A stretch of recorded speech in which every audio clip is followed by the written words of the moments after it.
Right, so today's video is the start of a new lawn renovation, and the first step is to kill off the lawn that's behind me now.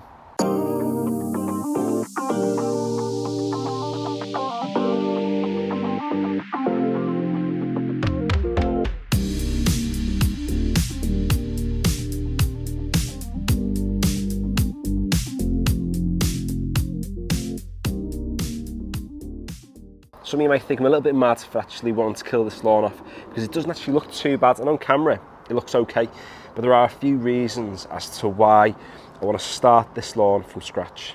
Now, one of the main reasons is to do with the amount of weed grass that we actually have in this lawn. So when the sun's out, it doesn't look too bad, but if you do look close, you can see there's quite a lot of weed grass knocking about.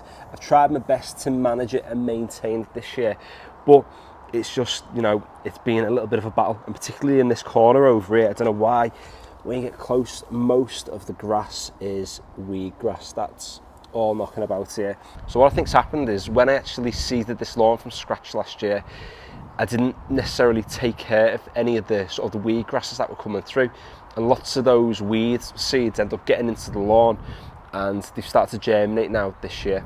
Now, a problem will be is that there will be some weed seeds which will be in the soil and are inevitably, you know, going to come back even if they do destroy this lawn.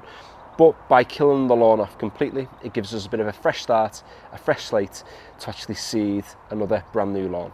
Another reason why I actually want to start this lawn from scratch as well is to do with the actual quality of the soil that's already there. Now, I'm not sure how well you can sort of tell from, you know, this patch that I've just pulled out the lawn from over there, but the actual quality of the soil isn't really the best. You can see near the bottom, it's really sort of thick clay soil. Now, this came out the ground quite easily when I cut it out just, you know, a moment ago.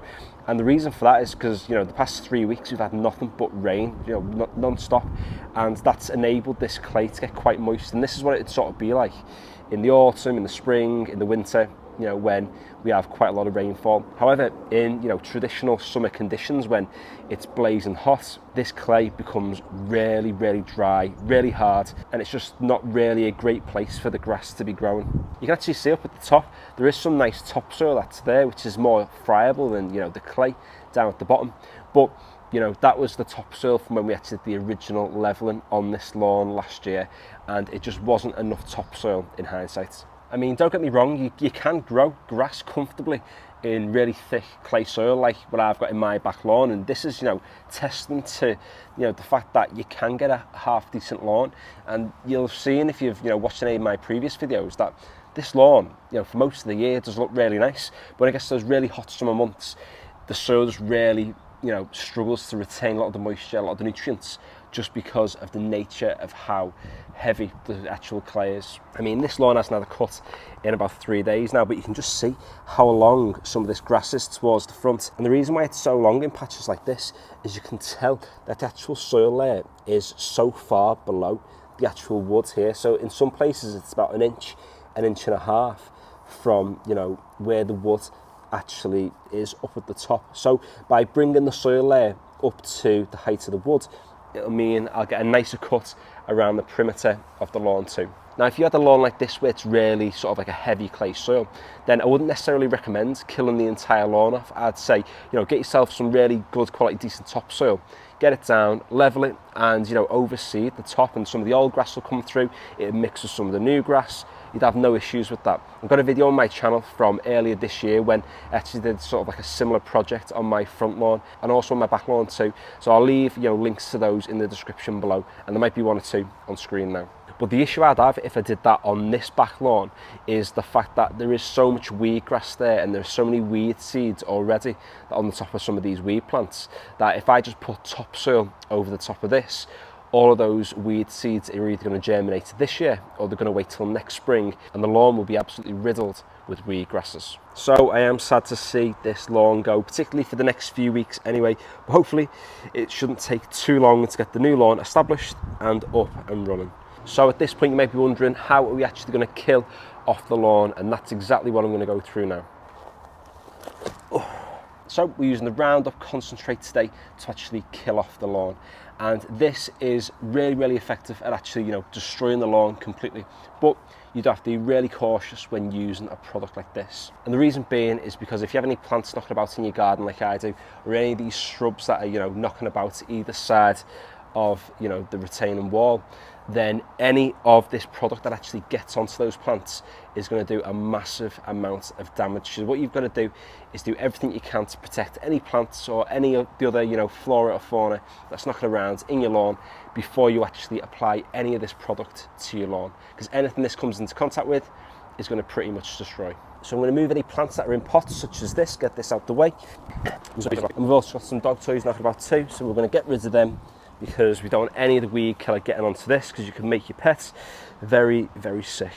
Now, I actually bought some IKEA furniture this morning, not for this purpose, for stuff for in the house, but what's quite good is that we've got these massive boxes now, and what I'm going to use them to do is almost use them as a bit of a barrier to protect any of the actual hedges on this side, so that none of the Roundup actually gets onto them.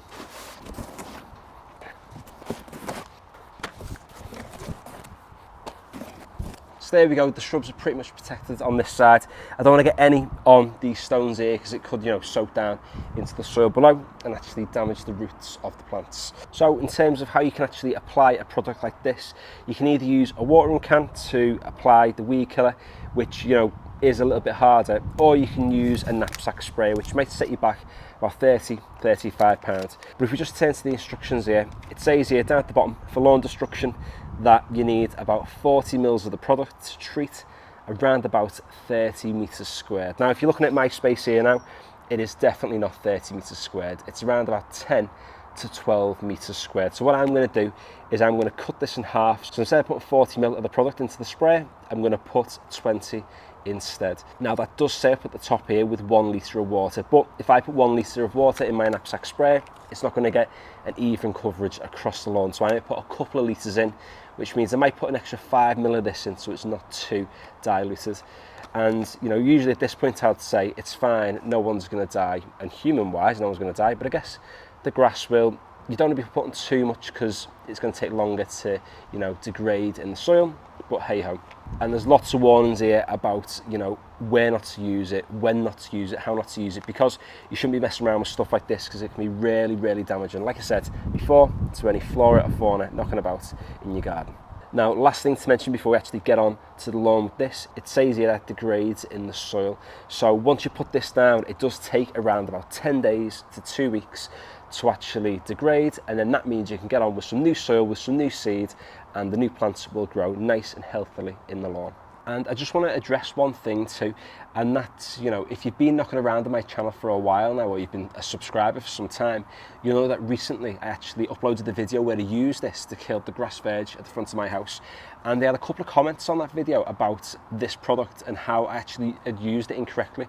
And I think those comments were quite fair, to be honest, because it does say on the instructions of this product, you need to actually apply it to the plant when it's actively growing, and it needs to actually get onto the grass blade, or the parts of the plant that are growing, for it to be absorbed into the plant in order to actually destroy it completely. Now, when I did the grass verge, I'd scalped the lawn, I'd scarified it, so that meant there was less of the actual grass blade to absorb this product. So I've not cut this lawn for 3 days. It's like a shag carpet at the moment. It's really thick, so hopefully that'll mean that this is more effective and I shouldn't need to put a second application down. The one should be enough. So we're using the Oregon knapsack sprayer from Amazon to apply this product today. And if you don't have a knapsack sprayer, this one only costs, I think it's around about £30–35 on Amazon, so relatively cheap considering it's a decent sprayer. Feel a bit self-conscious, looking like a bit of a Ghostbuster when it's something like this. You can get the ones where you hold them and hand pump them and actually spray them and carry the thing around, but I always find the pressure from these is much better, because you can keep that pressure consistent as you're going along your lawn, as opposed to pumping it, pumping it and spraying it. And you'll sort of see what I mean as we get into it in a sec. So I'm going to start off by putting about 1 litre of water into this before putting any of the product in. So we said before, about 20–25 mils of the product should be enough to destroy the lawn completely. So the 20 mil mark on here. Let's see how's best to pour this now. tiny bit more. There we go. That's all you need, only a tiny bit of the product will do. I mean, depending on the size of your lawn, if yours is much bigger than this, you're obviously going to need much more of the product. And at this point, I probably should say gloves are probably essential before you actually start getting this on your lawn. So adding the rest of the water now just helps to actually mix up all the products, so you're not putting anything too concentrated down. Everything's mixed nice and evenly in the sprayer. So it's probably at this point I should sort of mention, PPE is essential, so you want to be protecting yourself. Get yourself a good pair of gloves on, ideally waterproof. These aren't, but I'm not going to die. Shoes that you don't mind sort of getting any weed killer on, only really on the soles, and make sure you got some long pants on. You do not want to be getting this in contact with your skin. Also, if you have seen some of my videos before, you'll know that I use this knapsack sprayer to apply other products like liquid iron and liquid seaweed and liquid nitrogen. This isn't the exact sprayer I use. I've got two that are identical. This is the one that I only use for weed killer. The other one I use for other products, because using weed killer can mean that it can be a little bit, risky actually mixing the different products, because there might be some weed killer in the next time you use it. So something just to be mindful of.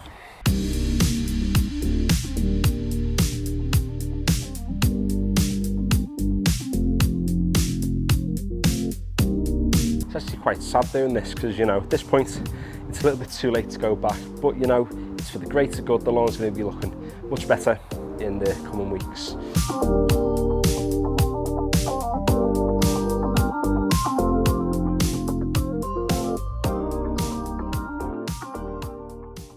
And there you go, that's it. It only took around about 2 or 3 minutes to actually spray, and give it maybe 10 days, 2 weeks, and you'll start to see your lawn die off and go a little bit brown, go to crispy town, and it'll completely die. Now I will be taking these trainers off before I walk over the lawn at the bottom, because I do not want to kill any of that off. If I walk across it now in these trainers, I'll end up with some nice lovely footprints of brown grass in the next few days.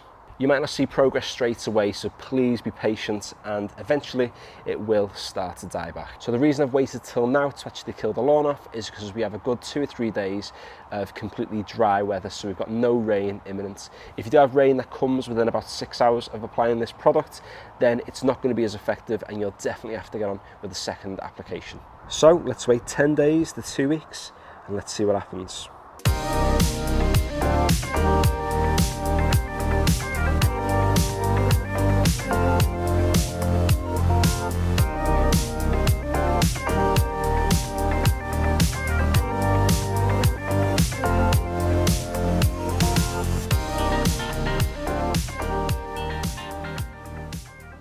And there we go, it's been nearly 2 weeks and the lawn is completely dead. It's only had the one application of Roundup and it seems to have done the job quite nicely.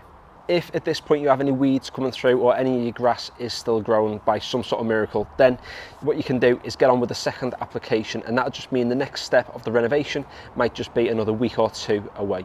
Now, in the next video, what I will be doing is I will be leveling this lawn with topsoil. I do have a bag of soil that's coming tomorrow, which I'm going to be using to level this lawn. So if you would like to check out that video, feel free to subscribe to the channel, because I'm going to be uploading the complete renovation over the next few weeks. So that's it for today's video. If you enjoyed it, feel free to give it a like. And if you'd like to check out any of my other videos, such as my garden renovation series or any of my lawn tip videos, or even if you want to follow along with this renovation, then you can head over to my channel, check out my videos, and if you like what you see, feel free to subscribe. Finally, thanks for watching.